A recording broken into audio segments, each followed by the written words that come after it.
The durability of Naruto characters has always been overlooked and ignored, but above these two things, it's really misunderstood. And it's no fault of the fans, in fact, it's something Kishimoto was never super clear about. So today, we're going to be discussing why the durability of Naruto characters is in question, how does their verse actually handle durability, and what minimum durability are they? Let's get started. I'm your host Ab-Stract, and this is the Ab-Stract section. So if you've read or watched the series Naruto, you've seen these ninja be capable of some amazing things, such as Rock Lee uprooting a tree with his bare hand, Sakura destroying massive tons of rock with a single punch. Hell, the Akatsuki's job is to hunt down huge chakra monsters that can casually destroy mountains. And logically, if you can produce this amount of energy, you should be able to take it without being severely injured or killed, right? Well, here we have Naruto seemingly about to be killed by basic rock, Sasuke needing a Susanoo ribcage just to deflect a basic kunai, and yes, Sakura is capable of destroying this huge structure, but she gets knocked unconscious by the weight and force of Kabuto's body. And there are many more examples we're going to go over, but this is our first big misconception about Naruto. This is not a verse that necessarily scales AP with durability. What do I mean by this? Just because they have the potential or ability to output X amount of force or energy does not necessitate they can withstand that same X of force or energy, or even something lower than that. To understand why this is though, we have to thoroughly understand Naruto's power system. So let's take a look at chakra. Chakra is the combination of spiritual energy and physical energy in the world of Naruto. Spiritual energy being defined as mental energy or the energy of the soul, and physical energy being defined as the billions of cells that make up the human body. Ninjas specifically can utilize chakra to increase their physical attributes. They can make themselves faster, hit harder, and jump higher, as well as perform ninjutsu and genjutsu. And as we've seen, the techniques they produce can casually deflect or destroy small meteors, just as an example. And something I'll state now that we'll be coming back to is that chakra amount does not equal stats. But Ab-Stract, you just said they could use chakra to increase their stats. I know. We're going to get there. Now, before we move forward, how does this power system differ from Nen, Cursed Energy, Reiruku, or Ki? Well, you see, chakra as an innate power offers no intrinsic passive or active defense or protection, and it is my belief that because there was a precedent set for this type of protection in other anime, that we also accredited this to Naruto as well. But nowhere in the source material is this stated, suggested, or taken as an accepted truth, whereas in the other series I mentioned, it's clearly defined or shown. Let's take for example JJK. During Todo and Yuji's fight with Hanami, Todo demonstrates that sorcerers can reinforce their bodies with cursed energy. Then when Yuta is attempting to execute Yuji, he fully admits he's not on the strong side, but due to his cursed energy constantly amping all of his attributes, he's not only able to compete with and surpass Yuji in every category, he can hurl cars thrown at him back to Yuji. In Hunter x Hunter, they have something called Ten, which is essentially maintaining the aura around their bodies at all time. This helps with the myriad of things, but mainly defense, and they can take this a step further and choose where to focus that defensive energy when they need to. Bleach's Reiruku and Reiatsu power-based system is actually not defined, but clearly demonstrated and shown within the series. First, as established in Kenpachi vs Ichigo, one must be releasing a relative Reiatsu to damage another. This at the same time tells us your Reiatsu is being used as a defense. Then we have examples like second release Ukiyoda tanking a holified Getsuga with nothing but his spiritual pressure, Kaname, who is on the verge of death, is unable to pierce Kenpachi's Zaraki, who doesn't have his guard up and isn't even looking at him, and lastly, Yuha acknowledging Ichigo's vast amounts of Reiatsu as a defense when Ichigo has not visibly taken a defensive position. So although it's not defined, it's blatantly shown throughout the story that Reiatsu offers an intrinsic defense. Back to Naruto. So how does their durability actually work? Well, aside from a few special cases like the 3rd and the 4th Raikage, who are stated to naturally have stronger bodies than everyone else, ninja achieve high durability through the use of Ninjutsu, Senjutsu, and Biju cloaks. Let's take a look at the first one. Ninjutsu. This would be your 8 trigrams rotation, Gaara's sand armor jutsu, Susanoo, Kakuzu's diamond morph, and things like these. Now mind you, I do understand Neji utilizes pure chakra for his defense, but it has to be expelled from his body in a certain way. Neji cannot perform this defensive jutsu while staying completely still, nor is it passive. So, defensive jutsu take chakra and manipulate it outwardly to create a defense. Then we have Senjutsu. This is the most clear example of raising durability. It's also backed by a statement and a feat. Senjutsu strengthens its user's body, making them stronger, tougher, and more resilient. The same Naruto that would have been incapacitated or killed by basic rocks can now fall on these same rocks with no problem. He's also able to flip huge rhinos, lift giant stone statues, and completely shatter Pain's chakra rods with his bare hands. Lastly, we have Bijuu Cloaks. This is truly the only and closest example you will get to chakra having intrinsic or passive protection. As we can see here, Orochimaru's Kusanagi blade cannot pierce through Naruto's version 2 four-tail state at all, and what most people don't understand is that this form does in fact offer more protection than Naruto's KCM form. Uh-oh, why is that? Well, if we analyze them both, we'll see that the version 2 state resembles what? A miniature tailed beast. What is a tailed beast? A chakra monster. So all that dense, undifferentiated chakra is now being worn by the Jinchuriki, thus increasing their overall durability. Here we can see Naruto being easily stabbed while not only as an adult, but in his full chakra cloak and avatar. The KCM forms offer more versatility to Naruto, but less overall durability. Let's touch on something I had said before, and that's chakra amount equaling stats or power. Meaning, however much chakra you have, your stats should increase by that much in a 1-to-1 ratio. This line of logic is not only wrong, but extremely inconsistent and outright contradicted by the source material. Now I want to make this much clear. I am not saying one cannot get stronger by obtaining more chakra, but the more chakra you have doesn't simply make you stronger. The most important aspect of chakra utilization is your control and efficiency of that chakra. Let's take a look at some examples. During Naruto's training, Kakashi tells Naruto that Naruto has about 4 times more chakra than himself. But then why is it at this point and every point prior, Naruto was inferior to Kakashi despite having more chakra? Let's take a look at Kisame. Kisame has the physical strength to break Yamato's wood release while on the verge of death and bear down on Asuma with just the tip of his sword Samehada. How then could a sick, weak, frail Itachi be capable of matching him with a kunai no less? Why isn't Kasame one of the fastest ninja alive? After all, he boasts the epithet the tailless tailed beast. Well, the answer to all these questions lies in how proficient these ninja are at chakra control. Using good chakra control, Itachi can strengthen his naturally weaker body to fight on par with Kasame physically. Despite having the amount of chakra as a tailed beast, Kasame is not the fastest in the verse. This is because he's not adept at body flicker, which is essentially the focusing of chakra to your feet for a burst of speed. And lastly, the reason Naruto was inferior to Kakashi up to a certain point wasn't just because he lacked experience, it was because the little chakra Kakashi did have, he knew how to utilize more efficiently and with better control. Now let's move on. Can a regular person kill a ninja with a knife or a gun?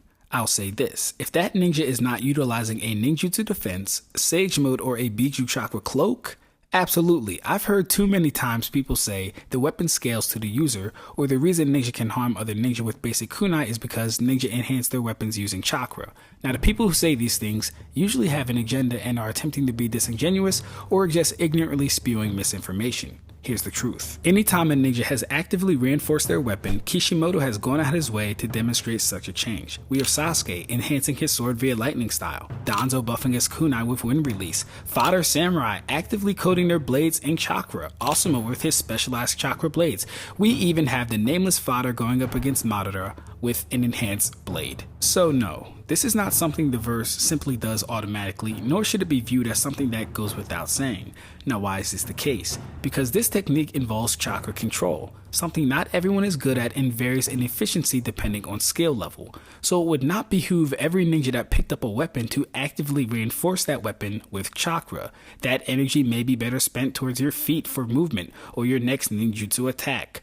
Bottom line is, unless we're actually shown weaponry reinforcement, it's not to be presumed. So this would also mean in every case a ninja was injured or killed with a kunai that wasn't enhanced tells us, you guessed it, they were injured or killed by a regular kunai. While ninja may be able to endure certain chakra based attacks and blunt force trauma to a degree, they are severely weak to stabbing, piercing, and cutting attacks. Now with what I just shared with you guys, let's qualify that statement. Here we can see Hashirama, one of the most powerful ninja to exist, about to commit suicide with a regular kunai, not enhanced. There's no elemental release on that thing, nothing. That would have done him in. Next we have Kisame, being pierced by Killer Bee's blade, and this should dispel any idea that simply having vast amounts of chakra equals higher durability, and this notion of the weapon scaling to the user. Let's analyze this from top to bottom. So we see Killer Bee enhance his sword with chakra and he throws it at Kisame. Kisame siphons the enhanced chakra from the sword, and what do you know, guys, he's still pierced from the sword. So there goes your argument that the weapon scales to the user. This absolutely disproves that, because all the quote-unquote AP of Killer Bee was siphoned off by Samahara, and yet he was still pierced from Bee's blade. Meaning, despite how much chakra he has, his intrinsic durability didn't change whatsoever. Next we have Kakashi almost getting cleaved in half by this weakened Edo Zabuza. And look at that, folks, his blade is not enhanced, that is just a normal big sword. But wait, Kakashi should be several, if not at least 2 times stronger than this Zabuza.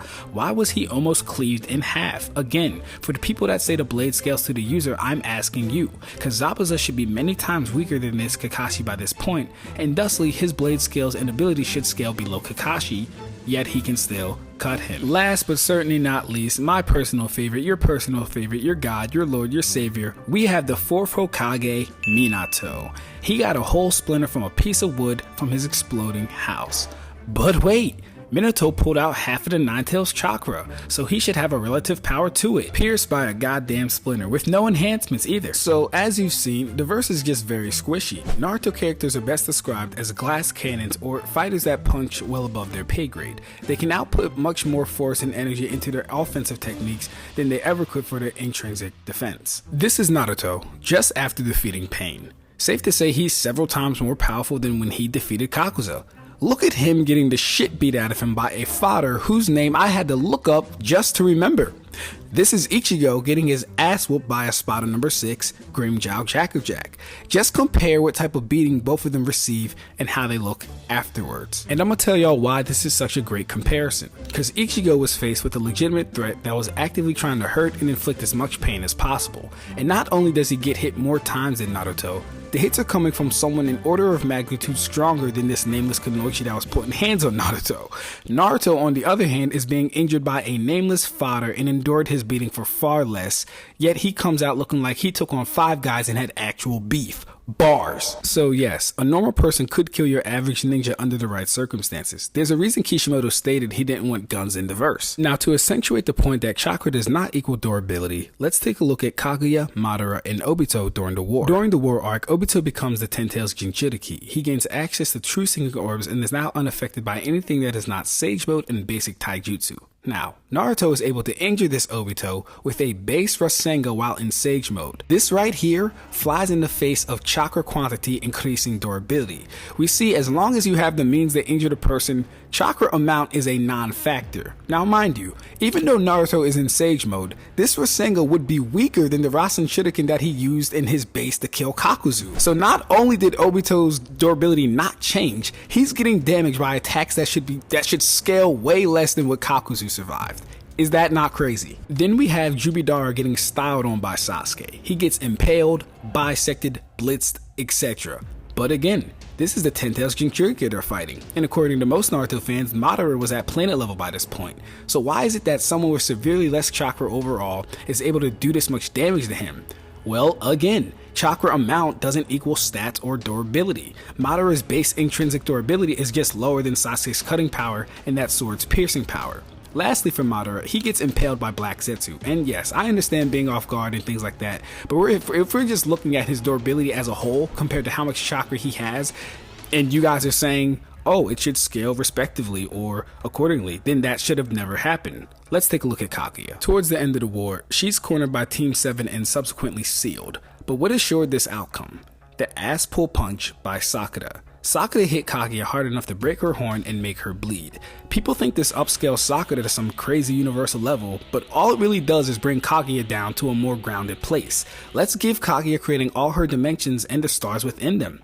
As I said in the beginning of this video, outputting X amount of energy or force does not necessitate that you can take that same X amount of energy or force. And in this case, it doesn't necessitate needing that much energy or force to hurt you. Sakura hurt Kaguya because Kaguya's base durability is lower than a full contact punch from Sakura. So lastly, I want to talk about what it means to be more powerful in Naruto. Naruto as a show doesn't follow the standard of more powerful equals actually better and therefore more powerful. And growing up, that's what I really enjoyed about the series. Powerful in Naruto is someone's whole kit or arsenal versus another person's whole kit or arsenal. It's not like Dragon Ball Z where if Vegeta can defeat a character, it logically would follow that Goku, who is relative to or stronger than Vegeta, could also beat that character. Naruto is more centered on techniques and strategy, where you happen to be fighting and how compatible your techniques is versus your opponents. Here's a great example. Orochimaru gets fodderized by Itachi, where Jiraiya stands a much better chance. But according to what we know about the Sannin, Orochimaru is stronger than Jiraiya. The reason Jiraiya does better is because of techniques, strategy, and compatibility. Strength in Naruto isn't a singular category. It's multiple things that contribute to someone being stronger. It really isn't until the war where we see this notion of might makes right and power trumps all. And this is really only shown with Madara and Kaguya. So how durable is the Naruto verse? Well, for piercing, cutting, and slashing attacks, about as human as me or you.